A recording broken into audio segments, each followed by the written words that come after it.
first ever media appearance, I think. Is that right? You got to talk in the mic. This is incredible. Yeah, she actually didn't know that. So Lauren has been around with forever, right? And Lauren you've is never done very one of these? close to. She is events OG. Yes. And you guys know who you're looking at here. She is the grand maestro, the chief executive of all Turning Point events. She does a great job, don't you think? Thank you, Charlie. Lauren, I mean, this is all her Thank you, work. Charlie. And I have a personal favorite, by the way. My personal favorite was I believe it was the Summer Sass, and you did the whole Miami theme. You remember the Miami theme with like all the Miami Vice style, everything a couple of years ago? That's my personal We're going favorite. back this year. Yes. So Lauren, welcome to the show. You're a great friend, amazing patriot, a humble leader. How is it, Lauren, to feel just how this thing has grown?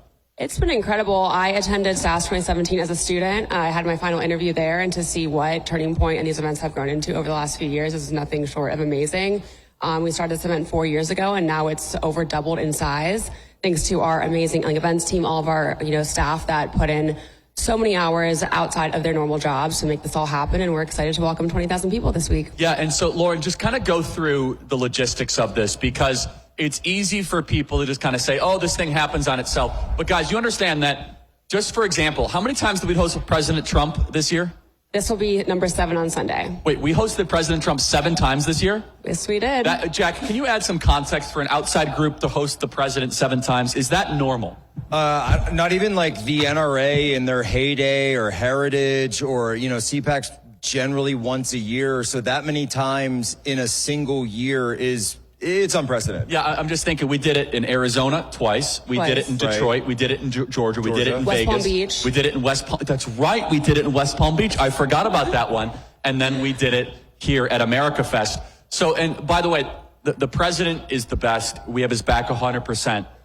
He loves the execution of our events, though. Lauren, talk about the standard of excellence that you've set with your team about everything from visual design, from flow of experience, of what we have created here at Turning Point.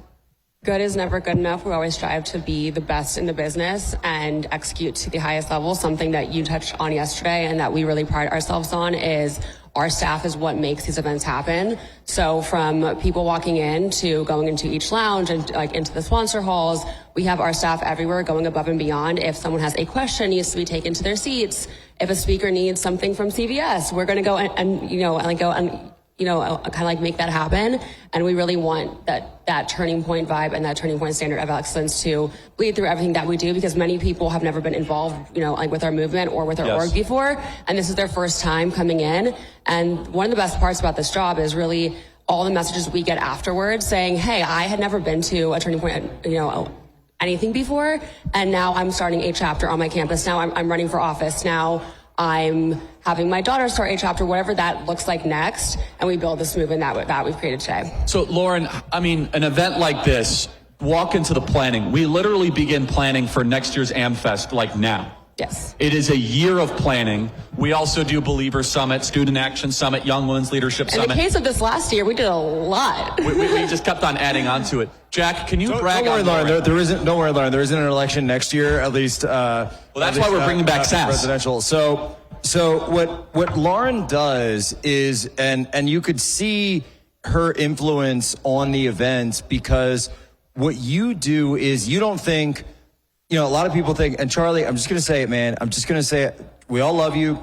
But I've seen those pictures of the pre-Lauren Turning Point events. Look, the team that was there, I never want to. And I'm not telling any of it, but it was grassroots. The team, it was extremely grassroots. A lot of these people are still here. They were awesome. What Lauren brought, was a spark and just It is not this isn't a dig. I don't mean this as a dig in any way. But what you see is that was like, how can we get this done? How can we make it work? And resources obviously were nowhere near what they are now. But what Lauren has done, building off of that, which never would have gotten off the ground, it was bootstrapped. It was bootstrapped at first. Turning Point was bootstrapped. But now you have this vision for these events. And because, Charlie, you've built the organization to be this level, that there isn't a single area or nook or cranny that you could poke yourself into at these events that doesn't fit one piece of that vision. Even the flow of the crowd, the timing of the events, the way all the moving pieces work together. it's incredible. It's amazing. I don't have the eye for it. I have no idea. For me, it's like, put up a stage and make sure the audio works, you know? But you have this mega vision, and now we're all walking through it. Well, thank you guys. And honestly, it takes the whole team. A lot of credit to Charlie and Tyler, who really set the bar for a standard of excellence. Like I said, good is never good enough. It's what can we do better? What can we make better? What can we make a better experience for everyone here? And every year it's a learning opportunity where I have no doubt that the next few days are going to be, absolutely amazing. But we're constantly taking notes on, well, this could have been done a little bit better to make our experience for everyone here better. And we're going to continue to keep on growing. So talk about the breakouts, Lauren. I think that's really important for everyone to understand. It's not just the razzle-dazzle on stage, but it's the hard work in the breakout sessions. Speak about that, Lauren. The breakout sessions are amazing. They are the trainings and the grassroots trainings, a lot of which are brought to you by Turning Point Action and our sponsoring organizations. And this is where attendees really get that smaller, intimate setting and have that grassroots training to really go apply what they learn there into their communities, into their schools, and make that difference in their either campuses, like communities, and go from there. So we have an amazing agenda. Let's walk through kind of what we have going tonight. So tonight we have Tucker, we have Bannon, we have Ben Shapiro, Don Jr., and that's just opening night. And Dr. Carson. And then we're also planning for a presidential kind of arrival. Let's kind of go back in time. Jack, you remember this. This is only at Turning Point Action, and what we built here is this possible. We hosted the president in Duluth, Georgia, and Vegas in back-to-back days. Within 24 hours. I did 2 campus events in between. We had no sleep. Pastor Summit as well. We what? The Pastor Summit as well. Yeah, and we did a Pastor Summit. I lost my voice, got sick again. And it was flawless, totally full, and beautifully executed. And how large was your staff to pull that off? My team, including graphic designers, I want to say is 10 total. So huge shout out to our events team. They are the hardest working team in the entire country. How great are these graphics ever? This is not the best looking event. How do you do that with just 10 people? How? Because we have a high standard and everyone is bought into the movement and into the impact that we make. So I will compare that to so I went to the Kamala, I was at obviously these events, but I also went to the Kamala Harris events, and I went to her final concert at Philadelphia, the one where Oprah came and spoke and Beyonce didn't sing. The difference is they have to pay for those people and we don't. They have staffs of hundreds and hundreds of people. And the issue there is people were stuck outside. They couldn't get in. The event was terrible. The people didn't even sing. And it was a complete joke. You're telling me you did all this with a core staff of 10?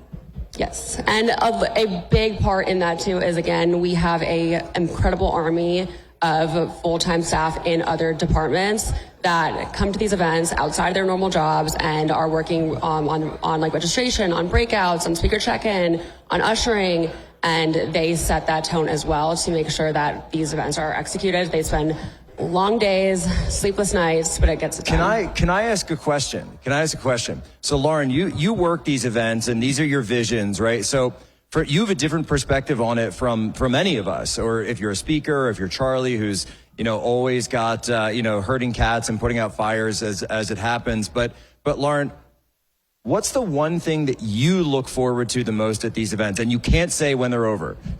It's not even when they're over. I think seeing everything come together and seeing the impact that it's making on people, whether it's them meeting new friends as a student and getting inspired to start a chapter and getting that voice that they thought that they were alone on their campus, and then they come and they see thousands of other people and they're like, wow, I'm not by myself. I want to be more involved.